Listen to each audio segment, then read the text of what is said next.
Hi, my name's Clay Christensen. I'm a professor at the Harvard Business School.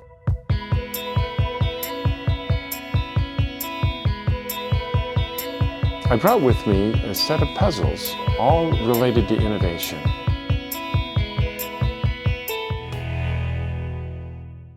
We decided that the way we teach marketing is at the core of what makes motivation difficult to achieve. The most helpful way we've thought of it so far is that we actually hire products to do things for us. And understanding what job we have to do in our lives for which we would hire a product is really the key to cracking this problem of motivating customers to buy what we're offering. So I wanted just to tell you a story about a project we did for one of the big fast food restaurants. They were trying to goose up the sales of their milkshakes. They had just studied this problem up the gazoo. They brought in customers who fit the profile of the quintessential milkshake consumer. And they'd give them samples and ask, could you tell us how we can improve our milkshakes so you'd buy more of them? Do you want it chocolatey or cheaper, chunky or chewier? They get very clear feedback. They would then improve the milkshake on those dimensions, and it had no impact on sales or profits whatsoever. So one of our colleagues went in with a different question on his mind, and that was, I wonder what job arises in people's lives that cause them to come to this restaurant to hire a milkshake. So we stood in a restaurant for 18 hours one day and just took very careful data.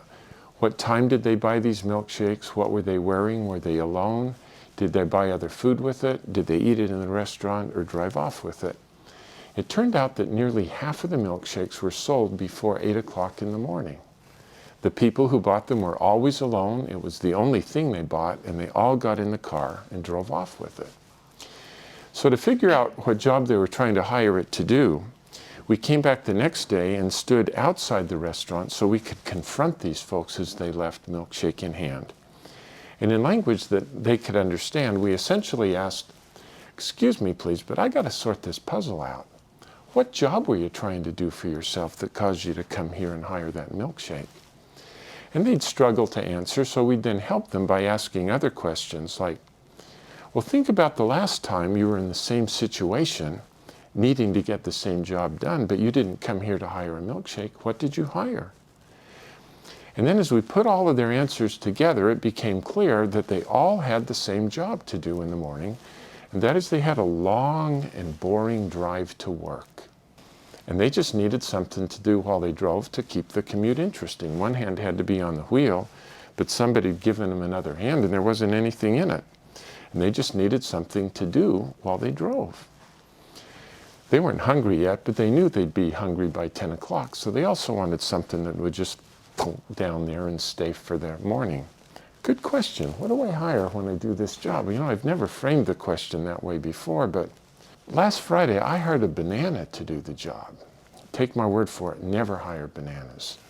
They're gone in 3 minutes, you're hungry by 7:30. If you promise not to tell my wife, I probably hire donuts twice a week, but they don't do it well either. They're gone fast, they crumb all over my clothes, they get my fingers gooey. Sometimes I hire bagels, but as you know, they're so dry and tasteless. Then I have to steer the car with my knees while I'm putting jam on them, and then if the phone rings, we got a crisis. I remember I hired a Snickers bar once, but I felt so guilty I've never hired Snickers again. Let me tell you, when I come here and hire this milkshake, it is so viscous that it easily takes me 20 minutes to suck it up that thin little straw. Who cares what the ingredients are? I don't. All I know is I'm full all morning and it fits right here in my cup holder. Well, it turns out that the milkshake does the job better than any of the competitors, which in the customer's minds are not Burger King milkshakes, but it's bananas, donuts, bagels, Snickers bars, coffee, and so on.